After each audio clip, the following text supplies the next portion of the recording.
இப்ப மதுரையில வந்து கிட்டத்தட்ட 10,000 விவசாயிகள் வந்து டங்ஸ்டன் சுரங்கத்த தோண்டக்கூடாது அப்படின்னு வந்து போராட்டம் பண்றாங்க. ஃபர்ஸ்ட் அத பத்தி உங்களுக்கு தெரியுமா? எல்லாருமே வாழ்வாதாரம் வந்து எல்லாருக்குமே பாதிக்கும். அது எப்படின்னாக்கா, இது வந்து யாருக்கு லாபம்னாக்கா, ஸ்டேட் கவர்மெண்ட்டோடைய சப்போர்ட்டோட சென்ட்ரல் கவர்மெண்ட்டு தான் பண்ண முடியும். மதுரையில போராட்டம்னா, அது வந்து கிராமத்துங்கள ஐசி பண்றாங்க. அது வந்து அவங்க வீடு, வாசல் எல்லாமே போது. பாவம் அது இல்லாம வந்து அவங்க தொழில் அடிபடுது. மனசு வேதனையா இருக்கிறவங்க வந்து, "ஆ இவ்வளோ இடம் போயிடுதே" அப்படின்னும்போது அவங்களுக்கு என்ன ஆகும்? டப்புன்னு மூச்சு அடைப்பாயி சேத்துல கைனில பயிர் வச்சா தான் நம்மளுக்கு இங்க மெட்ராஸ்ல உட்காந்து சோறு தின்ன முடியும். ம். நீ என்ன சம்பாரிச்சு நான் பணத்த எடுத்துக்கு நான் போறேன். ம். ம். அவங்க பயிர் வைக்காம நம்ம மெட்ராஸ்ல உட்காந்து சாப்பிட முடியுமா? நீ பணத்த தான் சம்பாதிக்க முடியும். பணத்த நான் சாப்பிட போறேன்? இல்ல எடுத்துக்கு நான் போறேன்? இல்ல. இருக்கும்போது சம்பாதிக்கும்போது 4 பேருக்கு குடு. ஸ்டேட் கவர்மெண்ட் வந்து அப்ஜெக்ஷன் குடுத்துட்டாங்கன்னா, பண்ணக்கூடாது அப்படின்னு. அவங்க சொல்லியிருக்காங்க ஆக்சுவலி. இந்த மாரி நான் தோண்டுறதுக்கு நாங்க எதிர்ப்பு தெரிவிப்போம்னு சொல்லியிருக்காங்க. ஆனா ஆமா. எல்லாருமே சேர்ந்து வரணும். எல்லாரும் சேர்ந்து கை தட்டினா தான் ஓசை கேட்கும்.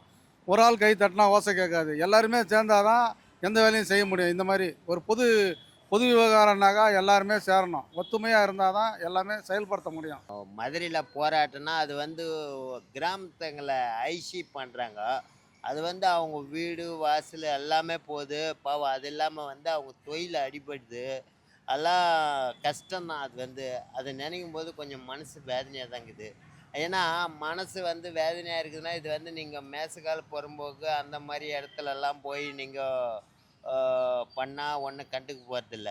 இது வந்து விவசாயம் பண்ற பூமிய வந்து மடக்கி இந்த மாரி பண்ணணும் அப்படின்னு சொன்னா, அது வந்து மனசாலுக்கே ஒத்துக்காது. அவங்க தனிப்பட்ட இதில வந்து பண்ண முடியாது. ஏன்னா, அவங்க சம்பாதிக்கிறதுக்கு அவங்க இத பார்க்குறாங்க. இப்போ மெட்ரோ எடுத்துங்க. இப்போ மெட்ரோ வந்து எல்லா இடத்துலயும் தோண்டுறாங்க. மெட்ரோ எல்லாம் எல்லா பணியும் நடக்குது அப்படின்னாக்கா, சென்ட்ரல் கவர்மெண்ட்டுக்கு தான் லாபம். ஸ்டேட் கவர்மெண்ட்டுக்கு லாபம் இல்ல அது. பணம்லாம் அவங்களுக்கு தான் போகும். இந்த பணம்லாம் அந்த ஃபண்டு பூரா அவங்களுக்கு தான் லாபம் போகும். இத தாண்டி அங்க வந்து கிட்டத்தட்ட 45 கிராமத்த அழிச்சு தான் வந்து இந்த ஒரு சுரங்கத்த தோண்ட போறாங்க. ஸோ அதெல்லாம் எல்லாருமே வாழ்வாதாரம் பாதிக்கும் அது. இப்போ வாழ்வாதாரம் பாதிக்கும்னா, அவங்களுடைய இருப்பிடம் போயிடும், அவங்களுடைய நிலம் போயிடும், அவங்களுடைய பொழப்பே போயிடும், எல்லாமே போயிடும். வாழ்வாதாரன்றது முக்கியமானது வந்து அவங்க விவசாயம். விவசாயம் பண்ணி தான் அவங்க வந்து வாழ்க்கை நடத்தணுன்ற ஒரு கட்டாயம் இருக்குது. மதுரை சைடெல்லாம் விவசாயத்த நம்பி தான் வாழ்வாங்க நெறைய பேரு. ஏன்னா, விவசாயி வந்து சேத்துல கால வச்சா தான் மெட்ராஸ்ல இருக்கிறவன் சோறு தின்ன முடியும்.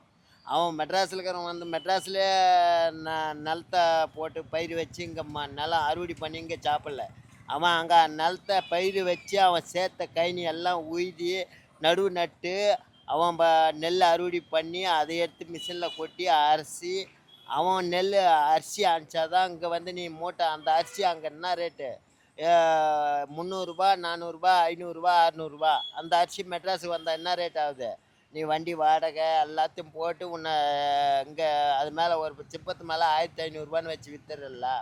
அது ஏன் நிலத்துங்க எங்க பொழைக்கிறவங்களோ பொழைக்கட்டும். எ பண்றேன்னு என்னைக்கு பண்ணலாம் அப்படின்னு அவங்கள பெதிரி அடிக்காம நீ வேலை பார்த்தேன்னா பட் பரவால்ல. ஒரு சில பேர் வியாபாரம் பண்ணுவாங்க. ஒரு சில பேர் விவசாயம் வேணாம் அப்படின்ற மாரி தொழில்ல வந்து ஈடுபட்டு தொழில வந்து இது பண்ணுவாங்க. தொழிலா வந்து வாழ்வாதாரத்த வந்து மேம்படுத்திப்பாங்க.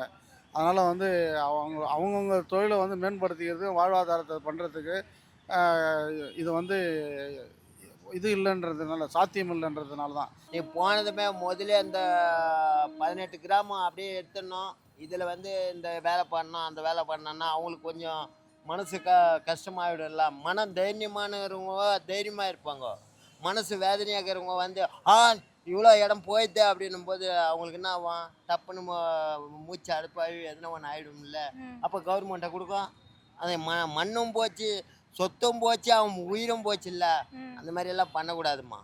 பண்ணா ஒழுங்கா பண்ணணும். இல்லன்னா அந்த மாரி நிலத்த அவன் சேத்துல கைனில பயிர் வச்சா தான் நம்மளுக்கு இங்க மெட்ராஸ்ல உட்காந்து சோறு தின்ன முடியும். ம். நீ என்ன சம்பாரிச்சு நான் பணத்த எடுத்துக்கு நான் போறேன். ம். பணத்த எடுத்துக்கு நான் போறேன். இல்ல நீ பொண்ணுன்னு நான் பணத்த எடுத்துன்னு வந்தியா? இல்ல மைக் செட் எடுத்துன்னு வந்தியா? இல்ல கேமரா எடுத்துன்னு வந்தியா? ஒண்ணும் எடுத்துன்னு வரல. போம்போது ஒண்ணுமே எடுத்துன்னு போறதில்ல. சும்மா தான் நம்ம இருக்கிற வரைக்கும் தான் நீயும் நானும் வாழ போறோம். என்ன? நம்ம ஒண்ணும் பொறக்கும்போது ஒண்ணு எடுத்துன்னு வரல, போம்போது ஒண்ணு எடுத்துன்னு கடவுளுக்கு தெரியாது. கடவுளுக்கு தான் நம்பிக்கை. அதெல்லாம் அழிக்கலாம் முடியாது. யாரு நீ நானு சொல்லி அழிக்க முடியுமா? சொல்லு. என்னதான் பணம் திமிரா இருந்தாலும் அழிக்கணும்னு நினைச்சேன்னா, தானா அது அப்படியே தான் சுத்திக்கின்னு இருக்கும். அவங்களுக்கு தான் அந்த அழிவு காலம். நம்மளுக்கு ஒண்ணும் கிடையாது.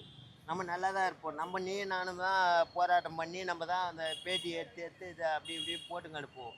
அவங்க என்ன சம்பாதிக்கிறவங்க சம்பாதிச்சுன்னு தாங்கிறாங்க. என்ன மைக்கு சொல்லுது? மைக்கு மைக்கு ஆ சம்பாதிக்கிறவங்க சம்பாதிச்சுன்னு தான் இருக்கிறாங்க.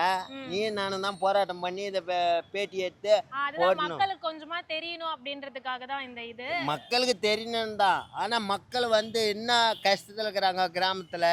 அவங்க போய் வயக்காட்டில் பயிர் வச்சாதான் நம்மளுக்கு சாப்பிட முடியும். ம். அவங்க பயிர் வைக்காமல் நம்ம மெட்ராஸில் உட்காந்து சாப்பிட முடியுமா? நீ பணத்தை தான் சம்பாதிக்க முடியும். பணத்தை நான் சாப்பிட போகிறா இல்லை எடுத்து நான் போகிறா இல்லை. இருக்கும்போது சம்பாதிக்கும் போது 4 பேருக்கு கொடு. ஏ ஏ நீ செத்துட்டாலும் ஒரு இடத்துல பிளாட்பாத்தில் செத்துட்டா கூட ஐயோ பலான மகாராஜன் எவ்வளோ பேருக்கு சாப்பாடு போட்டான் ஒரு மத்தடியில் செத்து கிடக்குறான்னு அவங்களால 10 பேர் பார்த்து நம்மளை எடுத்து போய் தானம் பண்ணுவாங்க தெரியுமா? சும்மா உலகத்தெல்லாம் மிரட்டினா ஒரு வேலைக்கும் ஆகாது. ஓகே வேலையை பண்ணணும்னா கிடையவே கிடையாது, வேண்டவே வேண்டாம். அதை மக்களுக்கு தேவைன்னாக்கா மக்களுக்கு யூஸ் பண்ணுறது, மக்களுக்கு யூஸ் ஆகிறத அந்த வேலைன்னா பண்ணலாம். மக்களுக்கு யூஸ் ஆகாத வேலையை பண்ணிட்டு புரோஜனம் எல்லாம் பண்ணுறது, பெரிய ஆளுங்க சம்பாதிச்சுட்டு போகிறதுக்கு எதுக்கு மக்களுடைய அழிச்சு தான் பெரிய ஆளுங்க சம்பாதிக்கணுன்றது தேவையில்லாத ஒன்று எனக்கு தோணுது. அப்படி தான் எனக்கு தோணுது.